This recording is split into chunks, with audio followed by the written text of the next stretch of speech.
கர்த்தருடைய பரிசுத்தமான நாமத்திற்கு ஸ்தோத்திரம் உண்டாவதாக. இன்றைக்கும் நம் தியானத்திற்கு என்று எடுக்கப் போகும் வசனம் யோசுவா 5ஆம் அதிகாரம் அதன் 9வது வசனம். கர்த்தர் யோசுவாவை நோக்கி, இன்று எகிப்தின் நிந்தையை உங்கள் மேல் இராதபடிக்கு புரட்டி போட்டேன் என்றார். ஆமேன். கர்த்தர் நம்முடைய நிந்தையை புரட்டி போடுகிற தேவன். அது என்ன? எகிப்தின் நிந்தை என்றால் என்ன? எகிப்தின் நிந்தை என்றால் அது ஒரு அடிமைத்தனம். நம்மளுடைய வாழ்க்கையில் அடுத்த கட்ட உயர்வுக்கு நம்மை கொண்டு போக விடாதபடிக்கு ஒரு பெரிய தடை. அந்த எகிப்தின் நிந்தை என்றால் சூழல் எல்லாம் நமக்கு எதிராக இருக்கும். ஒரு பெரிய ஏமாற்றம், வறுமை, பற்றாக்குறைகள், பலவீனங்கள், சோர்வுகள் என்று அநேக காரியங்கள் உண்டு.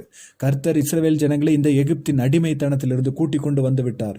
கிட்டத்தட்ட 38-40 ஆண்டு காலம் கழித்து யோர்தானை கடந்த பிறகுதான் கர்த்தர் யோசுவாவை நோக்கி வாக்கு உரைக்கிறார், இன்று எகிப்தின் நிந்தையை உங்கள் மேல் இராதபடிக்கு புரட்டி போட்டேன் என்று. அப்போ இந்த 38-40 ஆண்டு காலம் இஸ்ரவேல் ஜனங்கள் எகிப்தின் நிந்தையை சுமந்து கொண்டு வந்தார்களா என்று கேட்டால், ஆம், சுமந்து கொண்டு வந்தார்கள். ஏனென்றால் அதற்கு காரணம் இந்த இஸ்ரவேல் ஜனங்களே. கர்த்தரோடு உடன்படிக்கை பண்ணின ஜனங்கள், கர்த்தருடைய பிள்ளைகள் என்று எல்லோராலும் சொல்லப்படுகிறவர்கள். இவர்கள் இஸ்ரவேல் ஜனங்கள் எகிப்திலிருந்து விடுபட்டு வந்த சில நாட்களிலே இவர்களை கானான் தேசத்தை சுதந்தரிக்கும்படி இவர்களுக்கு கட்டளை கொடுத்தார். இவர்கள் போய் தேசத்தை சுற்றி பார்த்து வந்து அது நன்மைகள் எல்லாம் பார்த்துட்டு வந்தவங்க நன்மையை சொல்லி தேசத்தை சுதந்திரித்து கொள்ளாமல் அதில் இருக்கும் தீமைகளை மட்டுமே பிரதிபலித்து, ஐயோ இந்த தேசம் நம்மளால சுதந்திரித்து கொள்ள முடியாது, அதன் சூழ்நிலை நம்மளுக்கு எதிராக இருக்கு, அதில் ராட்சதர்கள் கூடியிருக்கிறார்கள், ஏனோக்கின் புத்திரர்கள் இருக்கிறார்கள், அவர்கள் எல்லாம் நம்மை விட பலவான்கள், யுத்த புருஷர்கள் என்று அவர்கள் அந்த சூழ்நிலைகளை பெரிதாக்கி விட்டார்கள். கர்த்தர் தந்த வாக்கு தத்தத்தை மறந்து விட்டார்கள். நம்மளுடைய வாழ்க்கையில் அநேக தரம் அந்த சூழ்நிலையை பார்த்து நாம் பயந்து விடுகிறோம். ஆனால் கர்த்தர் தந்த வாக்கு தத்தத்தை மறந்து போய் விடுகிறோம். இந்த சூழ்நிலைகள் நமக்கு எதிராக இருக்கிறது என்று நாம் அதை பார்த்து திகைத்து நின்று கொண்டிருக்கிறோம். அந்த சூழ்நிலையிலும் அதில் உண்டாக்கின எல்லாவற்றையும் உருவாக்கினவர் நம்மோடு கூட இருக்கிறார் என்பதை மறந்து விடுகிறோம். நம்மோடு கூட இருப்பவர் பெரியவர் என்பதை நாம் உணர்ந்து கொள்ள வேண்டும். இஸ்ரவேல் ஜனங்கள் சூழ்நிலையை பார்த்து பயந்து கானான் தேசத்தை சுதந்தரிக்க மாட்டோம் என்றார்கள். அதன் விளைவு கர்த்தருக்கு கோபம் உண்டானது. 40 நாளில் சுதந்தரிக்க வேண்டிய கானானை 40 வருடம் அந்த வனாந்தரத்தில் சுற்றி திரிகிறார்கள்.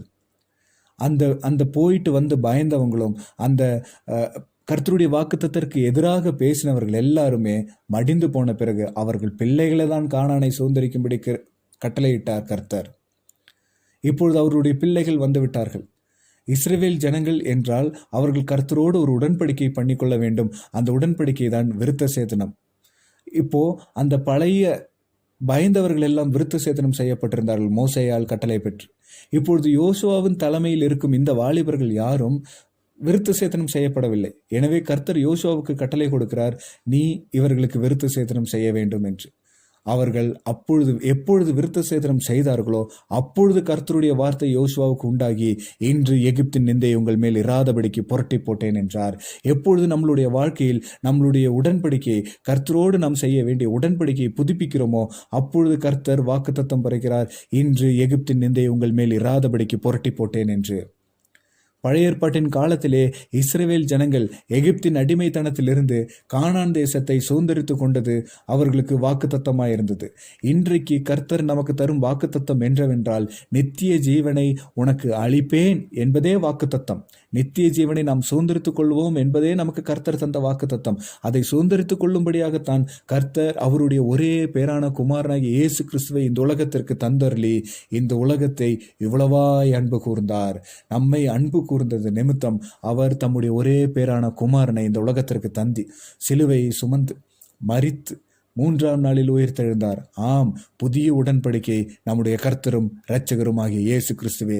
கர்த்தராகிய இயேசு கிறிஸ்துவை விசுவாசி, அப்பொழுது நீயும் உன் வீட்டாரும் இரட்சிக்கப்படுவீர்கள் என்ற வசனத்தின்படி கர்த்தருடைய நாமத்தை நாம் தரித்துக் கொள்ளும் போது, இயேசு கிறிஸ்துவின் நாமத்தை நாம் தரித்துக் கொள்ளும் போது நாம் இரட்சிக்கப்படுவோம், நித்திய ஜீவனிலே சேர்த்து கொள்ளப்படுவோம். இதுதான் கர்த்தர் நம்ம இடத்தில் எதிர்பார்க்கிறார். இன்றைக்கு அந்த உடன்படிக்கையை நாம் புதுப்பித்துக் கொள்வோமானால், இத்தனை நாள் ஆண்டவரே நான் கிறிஸ்துவை விசுவாசித்தேன், ஆனால் சூழ்நிலை நிமித்தம் நாம் பயந்துட்டேன், விட்டேன். எனக்கு எதிராக இருந்தவர்கள் அநேகர்கள், ஆனால் என்னோடு கூட இருக்கிறவர் பெரியவர் நீர் என்பதை நான் மறந்துவிட்டேன். சூழ்நிலை நிமித்தம் இந்த வறுமை, இந்த வெறுமை, என்னுடைய வாழ்க்கையில் அடுத்த கட்ட நகர்வுக்கு போக முடியாமல், அடுத்த கட்ட உயர்வுக்கு போக முடியாத ஒரு தடை, இதுக்கெல்லாம் காரணம் ஆண்டவரே இந்த எகிப்தின் நிந்தையை நான் சுமப்பது நிமித்தம்தான். இந்த உலகத்தின் நிந்தையை நான் சுமக்க விரும்பவில்லை கர்த்தாவே.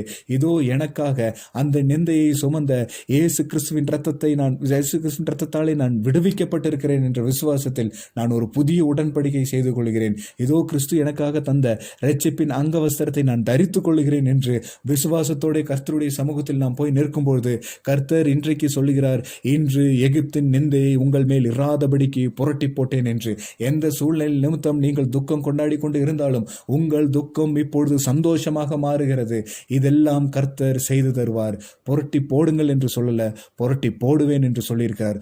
சொன்னவர் உண்மையுள்ளவர். கர்த்தர் நிச்சயம் செய்வார். இன்றைக்கும் செய்து கொண்டிருக்கிறார், இனிமேலும் செய்வார் என்ற விசுவாசத்துடன் நாம் நிலைத்து நிற்போம். இயேசு கிறிஸ்துவை தரித்துக் கொள்வோம். பரலோக ராஜ்யத்தை சுதந்திரித்துக் கொள்வோம். கர்த்தர் தாமே இந்த வசனங்களை ஆசீர்வதிப்பாராக. ஆமேன், ஆமேன்.